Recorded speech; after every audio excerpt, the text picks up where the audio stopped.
오늘 열왕기하 18장 말씀 같이 보겠습니다. 26절로 37절까지 말씀 한 목소리로 읽습니다. 시작. hil기야의 아들 엘리야김과 셈나와 요아스가 랍사게에게 이르되 우리가 알아듣겠사오니 청하건대 아람 말로 당신의 종들에게 말씀하시고 성 위에 있는 백성이 듣는 데서 유다 말로 우리에게 말씀하지 마옵소서. 랍사게가 그에게 이르되 내 주께서 내 주와 내게만 이 말을 하라고 나를 보내신 것이냐. 성 위에 앉은 사람들도 너희와 함께 자기의 대변을 먹게 하고 자기의 소변을 마시게 하신 것이 아니냐 하고, 랍사게가 드디어 일어서서 유다 말로 크게 소리질러 불러 이르되 너희는 대왕 아수르 왕의 말씀을 들으라. 왕의 말씀이 너희는 히스기야에게 속지 말라. 그가 너희를 내 손에서 건져내지 못하리라. 또한 히스기야가 너희에게 여호와를 의뢰하라 함을 듣지 말라. 그가 이르기를 여호와께서 반드시 우리를 건지실지라. 이 성읍이 아수르 왕의 손에 함락되지 아니하게 하시리라 할지라도 너희는 히스기야의 말을 듣지 말라. 아수르 왕의 말씀이 너희는 내게 항복하고 내게로 나아오라. 그리하고 너희는 각각 그의 포도와 무화과를 먹고 또한 각각 자기의 우물의 물을 마시라. 내가 장차 와서 너희를 한 지방으로 옮기리니 그곳은 너희 본토와 같은 지방 곧 곡식과 포도주가 있는 지방이요 떡과 포도원이 있는 지방이요 기름나는 감람과 꿀이 있는 지방이라. 너희가 살고 죽지 아니하리라. 히스기야가 너희를 설득하여 이르기를 여호와께서 우리를 건지시리라 하여도 히스기야에게 듣지 말라. 민족의 신들 중에 어느 한 신이 그의 땅을 아수르 왕의 손에서 건진 자가 있느냐. 하맛과 아르밧의 신들이 어디 있으며 스발와임과 헤나와 아와의 신들이 어디 있느냐. 그들이 사마리아를 내 손에서 건졌느냐. 민족의 모든 신들 중에 누가 그의 땅을 내 손에서 건졌기에 여호와가 예루살렘을 내 손에서 건지겠느냐 하셨느니라. 그러나 백성이 잠잠하고 한마디도 그에게 대답하지 아니하니 이는 왕이 명령하여 대답하지 말라 하였습니다. 이에 hil기야의 아들로서 왕궁 내 책임자인 엘리야김과 서기관 셈나와 아삽의 아들 요아가 옷을 찢고 히스기야에게 나아가서 랍사게의 말을 전하니라. 아멘. 이 아수르의 점령을 위한 사령관 또 이 왕의 측근들 세 사람이 와서 계속 유다 백성들을 위협하기 시작을 합니다. 여러분, 이 위협과 회유라고 하는 것이 이때까지 계속되는 사실 우리를 공격하는 세력들의 변함없는 수법이에요. 여러분, 사탄은 늘 협박하고 그리고 협박에 굴하지 않으면 또 회유합니다. 그걸 뭐 정치학적인 용어로는 뭐 당근과 채찍이라고 해요. 마키아벨리즘이란 게 결국은 사람을 복속시키고 복종시키는 데는 채찍을 들든지 아니면은 당근으로 회유하든지 둘 중에 하나면 된다는 것입니다. 그래서 세상은 늘 우리를 그렇게 두렵게 하거나 아니면 물질적인 이익을 가지고 우리를 사실 유혹하는 것이죠. 둘 다 굴복하기가 쉽습니다. 버티기가 그렇게 쉽지 않아요. 만만치 않습니다. 여러분, 오죽하면 뭐 사람들이 고문에 다 넘어지겠습니까?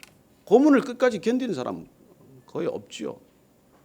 고문을 당한 사람들 얘기를 들어보면 정말 차마 이렇게 듣기가 어려울 만큼 끔찍한 고문을 겪게 됩니다. 그런데 고문을 견딘 사람들도 그 엄청난 고문을 견딘 사람들조차도 회유로 쉽게 넘어가는 사람들이 있다는 거예요. 그게 참 이해하기 어렵죠. 이 참 아침부터 여러분들한테 참 전하기가 참 불편한 진실인데, 지식인들은 그냥 옛날에 불러오면은 몇 대 쥐어박으면 끝이래요. 무슨 뭐 배웠다는 사람일수록 사실 그냥 모욕을 주면 그냥 모든 걸 다 털어놓는데요. 근데 사실은 뭐 이렇게 배운 게 없다고 생각하는 사람들, 이런 사람들은 오히려 고문하게 되면 더 철통같이 입을 열지 않는데, 정말 아무리 끔찍한 고문을 할수록 더 단단히 입을 막는데, 그냥 담배 한 대 주고 설렁탕 한 그릇 시켜주면 그냥 입을 또 연대요. 참 하여튼 그래, 이게 우리가 사실 살아가면서 여러분 이렇게 극단적인 인생의 경험이 아니더라도 우리가 살아가면서 사실 이런 종류의 늘 시험 앞에 선다는 것입니다. 우리를 두렵게 하는 시험, 그리고 우리를 끊임없이 이렇게 이익과 손의 갈림길에서 우리를 유혹하는 손길, 이 두 가지 속에서 우리는 믿음이 늘 흔들리는 가운데 있는 것이죠. 그래서 믿음을 지킨다는 건 사실 이 두려움과 이 협박과 회유로부터 견뎌내는 일이에요. 그러면서도 우리는 어떤 때는 관계를 유지해야 되고 어떤 때는 그 관계를 통해서 주님을 증거해야 되는 그야말로 이중 삼중 우리에게는 주어진 쉽지 않은 과제가 있다는 것입니다. 오늘 이 이스라엘 백성들, 유다 백성들을 앞에 놓고 아수르의 정말 대군이 뒤에 진치고 있고 그야말로 풍전등화와 같은 상황에서 그 협박을 이기는 일이라는 결코 쉬운 일이었겠습니까? 그러나 이 협박에도 사실은 한번 굴복을 했었죠. 그래서 금 30달란트와 은 300달란트 가져오라는 것, 그 협박에 우리가 굴에서 히스기야 왕이 끝내 모든 그 기둥의 성전의 그 금을 다 벗겨서까지 그렇게 했지만, 그러나 결국은 그 사람들의 궁극적인 목적은 금 얼마 받는 데 있는 게 아니에요. 우리의 목숨을 노리는 것이고 끝까지 백기투항하라는 것이죠. 종이 되라는 것입니다. 그래 한 번 당한 히스기야는 두 번 당하지 않았습니다. 어쨌건 그는 견디기로 결정을 했어요. 그래서 우리가 이 오늘 본문은 사실 역대하 이 본문하고 조금 같이 볼 필요가 있어요. 한번 이렇게 뭘 하고 준비하고 있었냐는 것이죠. 저는 히스기야가 여러분 그냥 가만히 있었던 것만은 아니에요. 그래서 우리가 역대하 32장을 한번 읽어볼 필요가 있습니다. 역대하 32장 1절에서 우리가 8절까지 그렇게 결국 조공을 바쳤음에도 불구하고 결국 함락시키겠다고 하는 예루살렘 성을 함락시키고자 하는 아수르 부대에 대해서 뭘 하고 있었는지 한번 볼 필요가 있어요. 역대하 32장 1절부터 쭉 같이 읽습니다. 시작. 이 모든 충성된 일을 한 후에 아수르 왕 사네립이 유다에 들어와서 견고한 성읍들을 향하여 진을 치고 쳐서 점령하고자 한지라. 히스기야가 사네립이 예루살렘을 치러 온 것을 보고 그의 방백들과 용사들과 더불어 의논하고 성 밖의 모든 물 근원을 막고자 하며 그들이 돕더라. 이에 백성이 많이 모여 모든 물 근원과 땅으로 흘러가는 시내를 막고 이르되 어찌 아수르 왕들이 와서 많은 물을 얻게 하리요 하고 히스기야가 힘을 내어 무너진 모든 성벽을 보수하되 망대까지 높이 쌓고 또 외성을 쌓고 다윗성의 밀로를 견고하게 하고 무기와 방패를 많이 만들고 군대 지휘관들을 세워 백성을 거느리게 하고 성문 광장에서 자기 앞에 무리를 모으고 말로 위로하여 이르되 너희는 마음을 강하게 하며 담대히 하고 아수르 왕과 그를 따르는 온 무리로 말미암아 두려워하지 말며 놀라지 말라. 우리와 함께 하시는 이가 그와 함께 하는 자보다 크니 그와 함께 하는 자는 육신의 팔이요 우리와 함께 하시는 이는 우리의 하나님 여호와시라. 반드시 우리를 도우시고 우리를 대신하여 싸우시리라 하매 백성이 유다 왕 히스기야와의 말로 말미암아 안심하니라. 이렇게 백성들을 어쨌건 나름대로 믿음을 심어주기 시작하는 것이죠. 그렇게 믿음을 갖게 하고, 그리고 오늘 이 말씀을 보면은 백성들에게 무슨 말을 하건 저들이 무슨 말로 협박하고 무슨 말로 회유하건 침묵하라. 입을 닫고 있으라. 그렇게 얘기를 한 것이죠. 여러분 여기 오늘 등장하는 랍사게라는 사람은 보니까 이게 술 맡은 관원장으로서 가장 아수르의 신임을 받는 동시에 어떤 성경학자들은 이 사람을 연구해 보니까 이 원래는 유대인이었는데 이 배신한 사람이었다라고도 봐요. 왜냐하면 이 사람이 히브리어를 유창하게 하거든요. 이 말을 지금 계속 협박하고 회유하는 말을 히브리어로 알아듣도록 모든 백성들이 하는 것이죠. 그래서 오늘 말씀은 보니까 제발 좀 히브리 말로 하지 말고 아람 말로 좀 해라. 아람 말로. 백성들이 알아듣고 우리만 좀 알아듣는 외교적인 용어로 하면 안 되냐. 이렇게 지금 부탁을 하고 있는 모습을 보게 됩니다. 그랬더니 오늘 그 랍사게는 이렇게 뭐라고 말합니까? 그야말로 듣기가 아주 거북한 말을 하는 것이죠. 이렇게 말합니다. 랍사게가 그에게 이르되 내 주께서 내 주와 내게만 이 말을 하라고 나를 보내신 것이냐? 성 위에 앉은 사람들도 너희와 함께 자기의 대변을 먹게 하고 자기의 소변을 마시게 하신 것이 아니냐. 이런 끔찍한 얘기를 하는 것이죠. 함락을 위해서 지금 이제 공성을 시작을 하고 포위를 시작이 되면 너희들 지금 식량이 떨어질 것이고, 그리고 뭐 모든 것이 다 단절될 터인데 그렇게 되면 너희들은 대소변이나 먹고 앉아 있는 그런 끔찍한 지경이 되지 않겠냐 이렇게 협박하는 것이죠. 그리고 나서 그는 계속해서 회유를 시작합니다. 회유하는 말을 한번 들어보십시다. 31절 32절 말씀 같이 한번 더 읽을게요. 시작. 너희는 히스기야의 말을 듣지 말라. 아수르 왕의 말씀이 너희는 내게 항복하고 내게로 나오라.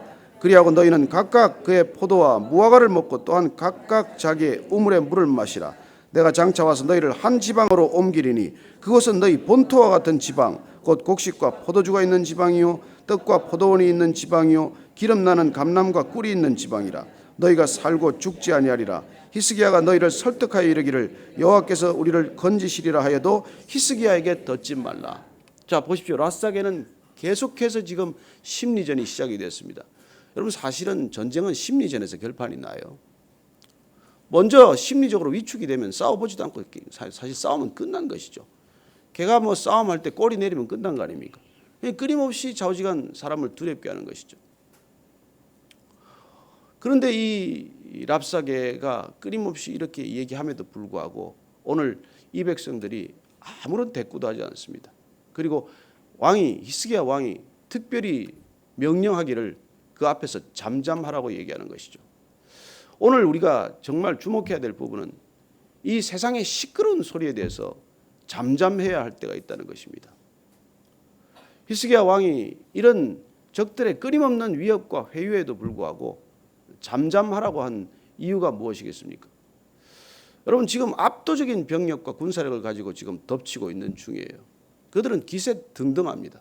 그들은 심지어 하나님의 뜻이 너희를 멸망하는 데 있다고까지 말합니다.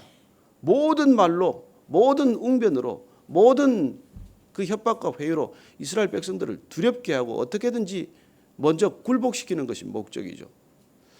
이때 히스기야는 사실 이 수로를 뚫고 있었습니다. 그 여러분들이 그 예루살렘에 가서 그 성지 순례를 가보면 알겠지만 히스기야 터널이라는 게 있어요. 그래서 그 밖에 있는 물의 근원을 다 막아서 그 물이 안으로 흐르게 하고 그 안에서부터 지하로 수로를 뚫기 시작을 해서 예루살렘은 이미 장기적인 어떻게 보면은 이 포위 공격에 대비가 되어 있었던 것이죠. 그리고 그 수로를 전부 막아서 이스라엘 백성들은 적어도 물로부터는 이렇게 끊기지 않는 공급할 수 있는 방책을 마련해 둔 것입니다. 반대로 오히려 아수르 쪽은 물 공급이 쉽지 않은 그런 상황을 만들어 놓은 것이죠. 그리고 그는 이스라엘 백성들에 대해서 랍사게의 어떤 협박과 위협에도 잠잠하라, 침묵하라, 대답하지 말라 그렇게 명령을 해둔 것입니다. 우리는 이 히스기야의 대비를 보면서 또 오늘 끝없는 사탄의 협박과 위협의 말에 대해서 우리가 일일이 상대할 필요가 없다는 오늘 하나님의 음성을 듣게 됩니다. 사단은 끊임없이 우리를 말로 협박합니다. 사단은 끊임없이 우리를 말로 회유합니다. 그래서 그 말을 곰곰이 듣고 있으면 그야말로 항복해야 할 것 같고 그 두려움에 굴복해야 할 것 같고 그리고 그 약속이 진실처럼 들려집니다. 오늘 랍사게가 한 말은 하나도 진실이 아니었습니다. 아수르 군대는 어떤 민족들을 이주해놓고도 이렇게 사람 대접을 한 적이 없습니다. 결국 이주하는 과정에서 죽었고 이주해서 죽은 사람도 수없이 많이 생겼습니다. 그럼에도 불구하고 마치 항복하면은 안전이 보장되고 계속해서 번영할 수 있다고 회유하는 것이죠. 끊임없이 회유하고 협박하는 이 말에 끝내 이스라엘 백성들이 잠잠할 때 오히려 답답한 쪽은 누구겠습니까? 침묵을 대하는 사람 쪽이 답답한 것이죠. 여러분들이 정말 오늘 이 시대를 살아가면서 이 침묵의 새로운 능력을 확인할 수 있게 되기를 바랍니다. 저는 그리스도인들이 이렇게 말이 많다는 얘기를 듣고 자랐어요. 제가 자란 지방에서는 격언처럼 들리는 말이 발갱이와 예수쟁이는 말이 많다. 그런 못된 얘기를 듣고 자랐어요. 그래서 저는 뭐 빨갱이가 말이 많다 그건 인정하지만은 그리스도인들은 말이 많지 않습니다. 정말 복음을 전하기 위한 열정의 말이 있을 수 있고 하나님의 말씀을 전하고자 하는 그런 담대한 말씀은 우리가 선포할 수 있겠지만 그러나 결코 말이 많은 사람은 아니에요. 현실적으로는 말이 많을 수가 있을지 몰라도 우리는 오늘 이 시대에 하나님의 나라는 말에 있지 않고 능력에 있다는 말씀을 기억해야 할 것이고 그 능력이란 우리가 때로는 말로 전해지는 것이 아니라 삶으로 전해지는 것이고, 그리스도인들의 말이 궁금한 것이 아니라 그 삶이 궁금할 때 저는 여전히 복음이 전해질 수 있다고 믿습니다. 오늘날 이 시대가 말은 무성하지만은 얼마나 많은 메시지가 홍수처럼 이렇게 일어나고 있지만, 그러나 진정성은 떨어지고 있는 세상입니까? 무슨 말을 믿을 말이 있고 무슨 말에 귀를 기울일 말이 있습니까? 저는 그리스도인들의 말이야말로 이 시대 가장 소중한 보석과도 같은 말이라고 믿습니다. 잠언 말씀에 보면 때에 맞는 말은 아름다운 금쟁반에 담긴 구슬과 같다고 말하지 않습니까? 저는 그리스도인들이란 정말 말해야 할 때, 반드시 그 말씀이 필요할 때 그 말씀을 전할 수 있는, 그래서 그 말이 보석처럼 빛나는 그런 언어가 되기를 축원합니다. 말이 많아서가 아니라 꼭 필요할 때 그 사람에게 위로가 필요할 때 위로를, 권면이 필요할 때 권면을, 조언이 필요할 때 조언할 수 있는 그런 진정한 말이 되기를 바랍니다. 그러나 정말 들어서는 안 될 말, 들을 필요가 없는 말, 그런 말들에 대해서는 우리가 잠잠하는 것이 오히려 낫다는 것이죠. 제가 아는 분이 아주 지혜로운 분이 계신데, 그분은 이렇게 불필요한 말, 그렇게 사람을 피곤하게 하는 말, 이런 말을 들으면은 그냥 조용히 일어나 버려요. 그래가지고는 화장실을 가가지고 한참 있다 안 나옵니다. 그래서 이 사람이 배가 아픈가 해서 보면은 그게 아니에요. 그냥 그 말 듣고 있는 게 그냥 싫은 거예요. 그냥 그런 말을 듣고 앉아 있는 게. 저는 여러분들이 때로 불편한 말을 들으면 화장실에 자주 가게 되길 바랍니다. 아니면 요새 핸드폰을 자주 받으러 가게 되길 바랍니다. 그 들어서 무슨 소용이 있겠습니까? 여러분, 사람은 듣는 대로 마음이 움직이게 돼 있어요. 두려움을 주는 말을 들으면 두려움이 생깁니다. 그리고 회유하는 말을 들으면 회유에 굴복하게 됩니다. 결국 에덴 동산의 실족이란 무엇입니까? 사단의 유혹의 말에 넘어진 것 아닙니까? 예수님의 승리란 무엇입니까? 사단의 말에 내 자신의 말로 맞선 것이 아니라 하나님의 말씀의 권위로 맞서서 그 말씀으로 이겨낸 것 아닙니까? 그래요, 가장 배고플 때, 40일 금식했을 때 이 돌이 떡이 되게 하라. 너는 왜 돌을 떡으로 만들어 먹을 수 있는 자가 왜 그냥 있느냐? 예수님께서는 신명기 말씀으로 이겨냅니다. 사람이 떡으로만 사는 것이 아니다. 하나님의 말씀으로 산다. 그래요. 저기 궁전에서 뛰어내리라. 천사가 받아줄 것 아니냐. 하나님을 시험하지 말라. 그리고 또한 천하의 만국의 영광을 보여주고, 이런 포도원 따위가 아니지 않습니까? 천하 만국의 영광을 보여주고 내게 절하라. 그러면 이 모든 영광이 내 것이다. 오직 하나님께만 절하라. 저는 우리가 이런 말씀으로 사탄의 말을 이겨낸 예수님께서 우리를 말씀으로 빚으셨고, 날마다 말씀으로 공급해 주시고 말씀으로 차고 넘치게 하셔서 우리가 이 세상에 이 모든 메시지를 이겨낼 수 있게 만드셨다고 믿습니다. 저는 여러분들이 너무 많은 말을 듣지 않게 되길 바랍니다. 너무 많은 미디어에 노출되지 않기를 바랍니다. 그래, 그 모든 미디어는 우리를 갖다가 두렵게 만들거나 우리의 마음을 쥐고 흔들어서 유혹에 빠뜨리는 말들이고 메시지예요. 이 세상을 보고 있으면 그렇게 살아야 할 것 같습니다. 이 세상을 보면 그렇게 안 살고는 못 견딜 것 같아요. 여러분 보십시오. 젊은 어머니들 모여서 애들 유치원 보내놓고 앉아서 계속 얘기 들으면 그 유명한 학원 선생에 보내야 될 것 같지 않습니까? 그 아이를 그게 안 보내면 도대체 대학을 못 보낼 것 같지 않아요?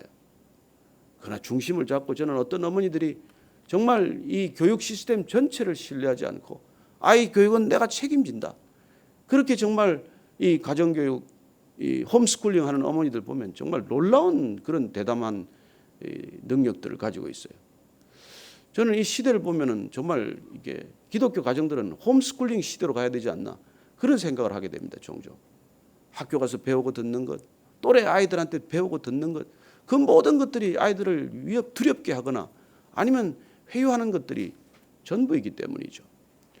저는 오늘 이 말씀을 우리가 같이 보면서 정말 유다 백성들이 그 아수르의 엄청난 위협과 회유에도 불구하고 잠잠할 수 있었던 것, 이것이 하나님의 능력이라고 믿습니다.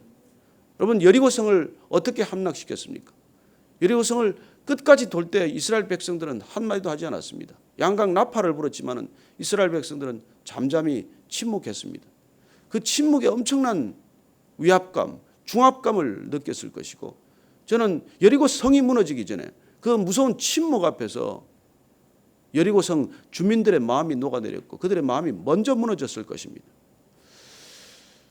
그리고 이스라엘 백성들이 정말 여리고성을 무너뜨렸던 것처럼 저희들은 때로 말로서가 아니라 하나님이 우리에게 명령하실 때 침묵으로서 이 세상을 잠잠케 할 수 있다고 믿습니다. 저는 오늘날 교회가 주님 앞에 잠잠하고 그야말로 때로는 그 잠잠함으로 하나 될 수 있다면 저는 세상이 그 그리스도인들의 말 때문이 아니라 침묵 때문에 오히려 그리스도인들의 정말 능력을 신뢰하게 될 줄로 믿습니다. 오늘 이 본문 말씀 우리가 같이 묵상하면서 정말 우리에게 오늘 예수님께서 정말 말씀해 주실 때 그 말씀을 우리가 전하는 일이 아니라면 수많은 경우 우리가 침묵하는 것이 온당하다고 믿습니다. 하나님께서는 말씀으로 천지를 창조하셨습니다. 말씀은 그만한 능력이 있습니다. 그러나 저는 때로 그렇게 믿습니다. 하나님께서는 침묵으로 이 온 세상을 운행하십니다. 말씀으로 창조하셨지만 때로는 침묵 가운데 이 천지를 운행하시듯 우리도 말씀으로 우리 자신이 빚어졌을 때 빚어진 우리의 생애를 때로는 깊은 침묵 가운데 성찰로 주님 앞에 나아갈 수 있게 되기를 바랍니다. 오늘 하루 여러분들이 입술에 지혜를 주시고 입술에 파수꾼을 세워주셔서 정말 꼭 필요한 말이 아니라면 종일 침묵할 수 있는 우리 모두가 되게 하여 주옵소서. 그렇게 한번 기도하고 세상이 수없는 메시지로 우리를 두렵게 하고 우리를 협박하고 회유할지라도 때로는 잠잠히 주님을 바라보며 주님을 신뢰하며 주님 앞에서 믿음을 잃지 않게 하여 주옵소서. 그렇게 기도하게 되기를 바랍니다. 같이 한번 기도하십시다. 하나님 아버지,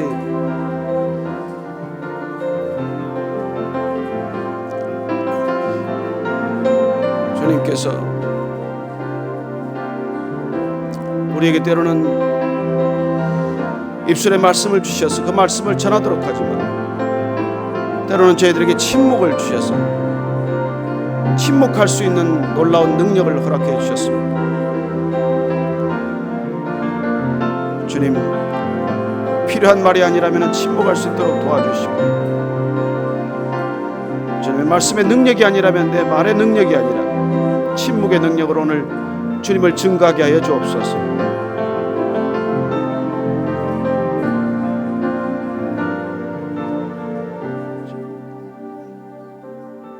하나님 아버지, 때를 따라 억울한 일이 많고 때를 따라 하소연하고 싶은 일이 많지만 주님께서 때를 따라 잠잠케 하라, 잠잠하라 말씀하실 때 저희들 입을 닫고 침묵할 수 있는 저희들 되게 하여 주옵소서. 담대히 복음을 전할 일이 아니라면 주님, 무슨 일을 겪건 때를 따라 침묵하게 하시고 웅변 앞에서 눌변 앞에서 때로는 침묵함으로 주님, 하나님의 나라가 말에 있지 않고 우리의 삶에 있음을 저들로 하여금 알게 하여 주옵소서. 하나님 아버지, 그리스도인들의 말이 아름답기를 원합니다. 단 한마디 말이라도 진리의 말, 주님을 증거하는 말씀이 아니라면 저희들 사람들 앞에서 그 많은 말들, 허탄한 말들, 정말 흘러가는 말들, 그리고 사람들을 낙심시키고 좌절시키는 말들 입에 담지 않게 하시고 오직 주님께서 우리의 입술에 주시는 놀라운 복음만 흘러넘치게 하여 주옵소서. 이제는 십자가에서 단 7마디 말씀 남기고 마지막 침묵, 영원한 침묵으로 들어가신 우리 구주 예수 그리스도의 은혜와 하나님 아버지의 형언할 수 없는 사랑과 날마다 입을 열어 복음만을 증거하게 하되 때를 따라 침묵케 하는 분별의 지혜를 주시는 성령님의 인도하심과 기름 부으심이 오늘 랍사계의 협박과 회유에도 불구하고 잠잠히 주님만 바라보며 침묵했던 그 이스라엘 백성들처럼 저희들도 주님만 바라보며 때를 따라 침묵하기로 결정하는 이 자리에 고개 숙인 모든 믿음의 사람들 위해 지금부터 영원까지 함께 하시기를 축원하옵나이다. 아멘.